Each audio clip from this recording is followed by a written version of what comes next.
comité exécutif, amis, partenaires, chers collègues candidates et candidats, on est nombreux, oui. Et membres des médias et autres distingués invités, bienvenue. Je suis Sandra O'Connor, candidate à la mairie de Rosemont-la-Petite-Patrie, ici aujourd'hui en compagnie de mes collègues candidats Rémi Deloum, Lorraine Pintal, Luciano Recine et Ntwari Songa, que je salue. Vous dire le plaisir qu'on éprouve à accueillir ici dans Rosemont, la petite patrie, la future mairesse et l'équipe pour le dévoilement de la plateforme électorale d'Ensemble Montréal. Comme on est tous très fiers de ce travail collectif et qu'on a hâte de vous le présenter, je vais m'arrêter ici et inviter Mme Stéphanie Valenzuela, conseillère de ville dans le district de Darlington, dans Côte-des-Neiges, NDG, à vous dire quelques mots. Merci à vous toutes et tous. Merci de votre grande présence ce matin pour notre plateforme. Donc, on est tellement excités d'être ici finalement avec vous. C'est l'aboutissement de plusieurs années de travail sur le terrain avec les Montréalais, à écouter les Montréalais et les Montréalaises. Ça s'est accéléré avec l'arrivée de notre chef à la tête d'Ensemble Montréal. Et ça a continué avec notre travail durant notre congrès et surtout pendant l'été à rencontrer les Montréalaises et les Montréalais partout à travers notre métropole. Maintenant, nous sommes ici, voici, avec une plateforme prête à vous présenter. J'ai tellement hâte de vous le présenter, que vous preniez connaissance de nos positions, de nos engagements. Il y a tellement de belles initiatives pour les citoyens pour améliorer leur qualité de vie. Parce que ça, à REF, on sait qu'ils en ont besoin. Bravo. Absolument. Absolument, Stéphanie. Et ce que nous avons vécu sous le règne de Projet Montréal, sous le règne de Luc Rabouin et Valérie Plante, on a vécu des crises à n'en plus finir. La crise d'itinérance, la crise de l'habitation, la malpropreté en ville, la crise de l'OCPM, la crise des terrasses, des Formule 1. On se rappelle tous ce que Montréal a déjà vécu. Puis on est rendu aujourd'hui avec une ville qui est plus stagnante, une ville où ça a été difficile pour les Montréalais de vivre dans cette ville pendant les 8 dernières années. C'est de plus en plus difficile aussi de trouver un loyer abordable à Montréal. N'importe où, dans n'importe quel district, dans n'importe quel quartier, c'est extrêmement difficile de trouver un logement abordable. C'est extrêmement difficile aussi de vivre un sentiment de sécurité à la ville. Alors, ça prend du renouveau, ça prend du changement, ça prend une nouvelle vision. Et cette nouvelle vision et ce changement s'est concrétisé avec notre chef, Mme Soraya Martinez Ferrada. Je vous cède la parole. Merci. Bonjour à tous et à toutes. Vous savez, j'ai un attachement profond pour Montréal. Ça fait 45 ans que je suis arrivée à l'âge de 8 ans ici avec ma famille, à avoir fui une dictature, à avoir été dans le parcours de la résilience et des survivants de l'immigration. Je pense que je suis le reflet de plusieurs personnes ici à Montréal. J'ai toujours eu cet amour pour Montréal. J'ai servi dans tout ce que j'ai fait. À chaque fois, j'ai travaillé, que ce soit dans le communautaire, que ce soit dans les organismes culturels, que ce soit comme député, comme conseiller municipal. J'ai toujours eu Montréal dans mon cœur et toujours eu Montréal dans les engagements que je fais.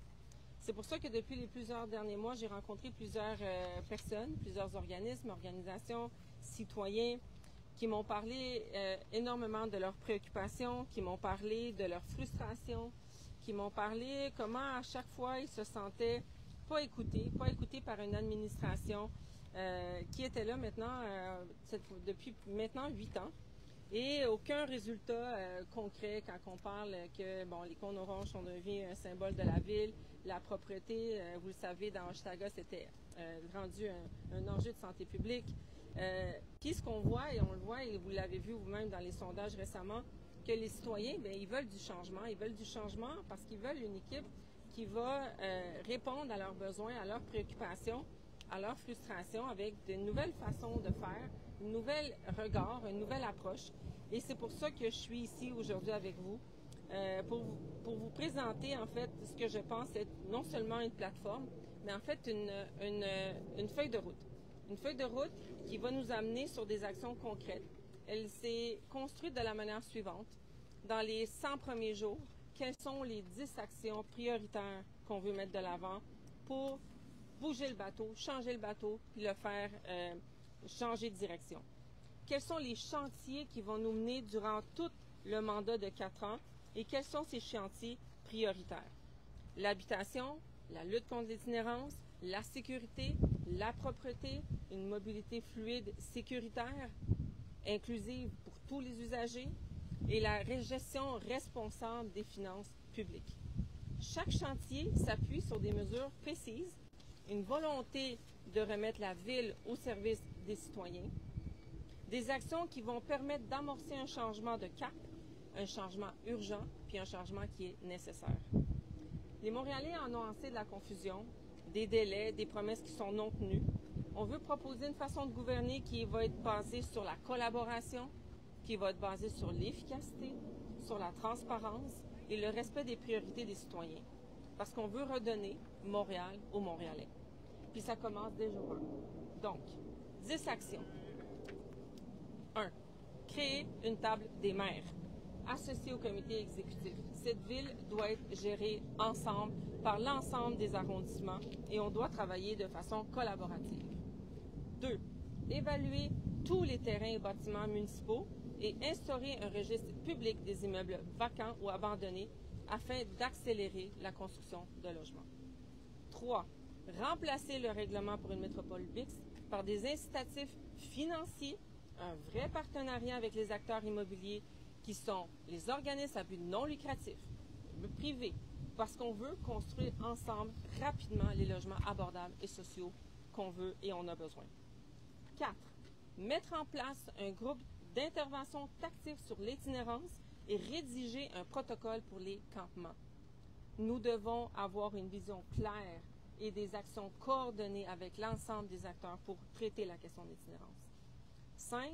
Augmenter le budget d'itinérance et créer un fonds d'appariement de 10 millions de dollars pour que le privé aussi contribue à la crise du logement. Et, bien sûr, comme j'avais dit, tripler le budget d'itinérance. 6. Déployer des comités de vigie dans tous les quartiers avec la SPVM, les acteurs communautaires, afin d'augmenter aussi les équipes multidisciplinaires partout sur le territoire pour sécuriser les quartiers. 7. Relancer le bureau Montréal Métropole culturelle. Nous avons besoin de rêver ensemble et nous devons rêver maintenant ensemble et se donner cette capacité de travailler comme nous l'avons fait il y a maintenant plus de 10 ans. Produire un inventaire des chantiers et lancer l'état des lieux du réseau cyclable afin d'évaluer les enjeux de sécurité des usagers, cyclistes, personnes piétonnes, automobilistes, personnes à mobilité réduite. Tout le monde mérite sa place sur les espaces publics. 9. Lancer le processus d'optimisation de l'appareil municipal et lancer un appel à projet en intelligence artificielle. Nous sommes le hub de l'intelligence artificielle. Nous avons beaucoup trop embauché. Nous avons ankylosé la bureaucratie de cette ville et on doit avoir le courage de donner l'agilité à Montréal. Et finalement, on doit mobiliser l'ensemble des partenaires pour se doter d'un plan d'action concerté et des cibles communes pour le rayonnement international de Montréal et son attractivité, parce que honnêtement, le centre-ville va en dépendre. Pour conclure, ce que j'aimerais vous dire, Montréal mérite mieux. Montréal peut faire mieux. Et moi, je suis convaincue qu'avec l'équipe que vous voyez ici derrière moi, que ce soit Claude Prudent, Lorraine Quintal, Arès, Stéphanie, Julien, Jean Baudouin, Sylvain Garipi, vous avez une équipe renouvelée, une équipe aussi d'expérience parce qu'ils sont là depuis plus de 4 ans. C'est cette combinaison qui fait que nous sommes capables de vous présenter un plan, une feuille de route ambitieuse qui va donner ce que Montréal a besoin, un vrai changement pour les prochaines 4 années. A few words in English. Good morning, everyone. As you may know, I have a deep attachment for the city. I came here when I was 8 years old, flew a dictatorship. I'm an immigrant, as many Montrealers in the city. And we all love Montreal. We all want to give Montreal the capacity to dream and have ambition again. And for that, we need to take care of the city in a better way. We are presenting today a plan, a roadmap that will take us in the first 100 days to implement concrete actions to make sure that we can move in the right direction, in a new direction for the city. And in the forthcoming years, in our mandate, we will have concrete, bold ideas to key priorities, which are housing, homelessness, safety, cleanness, mobility for all, and have a city that works better, efficiently, agilely. Each of this area is backed with clear measures and a strong commitment from our team to give back the city to its citizens, to bring back the city that we all need urgently. So very quickly, 10 actions in the first 100 days.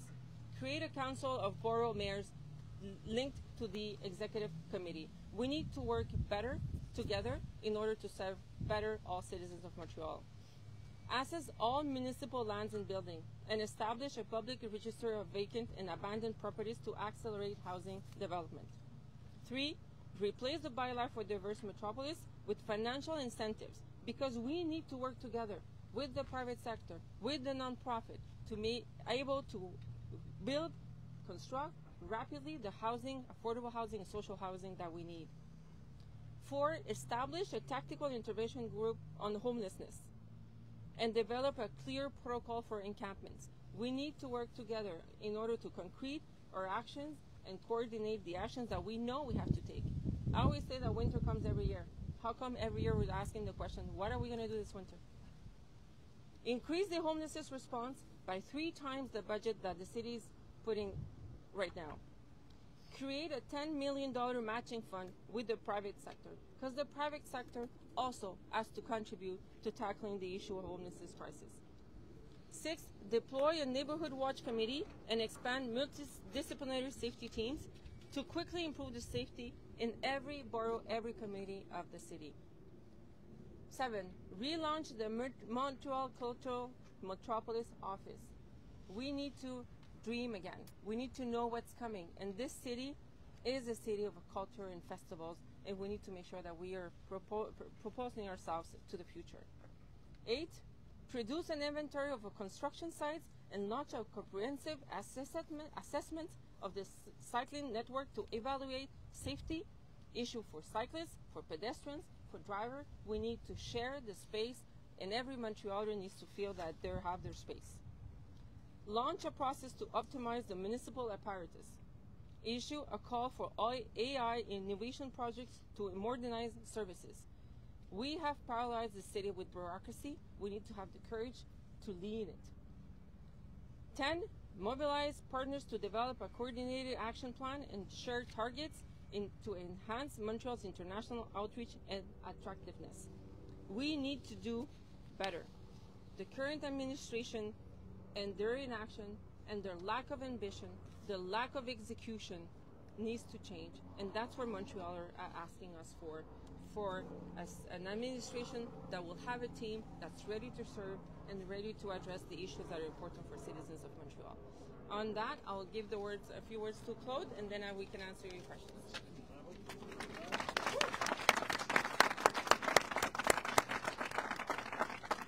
Alors, notre chef vient de décrire la feuille de route pour les 100 premiers jours. Vous avez vu, on aura beaucoup de travail à faire. C'est pour moi très excitant. On a annoncé 10 actions majeures pour les 100 premiers jours. Il faut le faire parce que l'état dans lequel Montréal est actuellement, dans lequel Montréal est laissé par l'équipe Plante-Rabouin, est un peu désastreux. L'inaction, le manque d'ambition, de consultation, on le voit dans l'ensemble des décisions, font en sorte qu'aujourd'hui, que ce sont les Montréalais qui en paient le prix. Mais comme l'a dit Soraya, nous allons virer le bateau de bord. Pour ça, il va falloir que tous les arrondissements s'y mettent. On va avoir besoin des élus, du milieu communautaire, du milieu des affaires et de tous les Montréalais pour remettre Montréal sur le droit chemin, le chemin d'une métropole fonctionnelle et attractive. Moi, certains le savent déjà, je suis un grand fan de la collaboration radicale. Ce que ça veut dire, la collaboration radicale, je vais l'expliquer, c'est qu'on laisse tomber les chicanes, on laisse tomber nos intérêts personnels, corporatistes, et on travaille dans les intérêts des gens qu'on essaie d'aider. Il y a des personnes qui en ont besoin d'aide à Montréal, il n'y en manque pas actuellement. Ça veut dire qu'on va avoir des attentes élevées, en premier lieu, envers nous-mêmes, comme élus, comme administration. On veut une administration imputable, responsables, des élus imputables. Et si les résultats ne seront pas au rendez-vous, on n'hésitera pas à corriger la situation, et ce, rapidement. Tout le monde de l'équipe le sait. On va mettre en place des tableaux de bord afin d'avoir des suivis serrés. On va avoir des indicateurs de performance pour s'assurer qu'on remplisse nos objectifs. Quand j'étais à Centraide, je rappelais toujours aux employés que chaque dollar dépensé était le dollar d'un donateur. À la Ville de Montréal, chaque dollar dépensé est le dollar d'un payeur de taxes. C'est le même genre de réflexion. On va dépenser de façon diligente. On va être exigeant envers tout le monde, comme je l'ai dit tantôt, à commencer par nous-mêmes. Mais quand je regarde notre chef et que j'entends qu'elle manque de leadership, je vais vous dire, moi, ce que ça prend pour être un bon leader. Ça prend une énorme capacité d'adaptation, ce que Soraya a. L'autre truc que ça prend, qui est absolument fondamental, c'est la capacité de s'entourer d'une équipe forte. Vous voyez ici avec nous aujourd'hui une équipe très forte, ce qui dénote que Soraya n'a pas peur de s'entourer de personnes fortes et ce qui dénote que notre administration va livrer les résultats. Il nous reste environ 2 semaines pour aller à la rencontre de Mariolet et parler de notre plateforme, raison pour laquelle je porte encore des running shoes aujourd'hui, parce qu'on marche beaucoup. Je sais qu'en lisant notre plateforme, les Montréalais vont se dire la même chose que nous. Notre équipe est prête.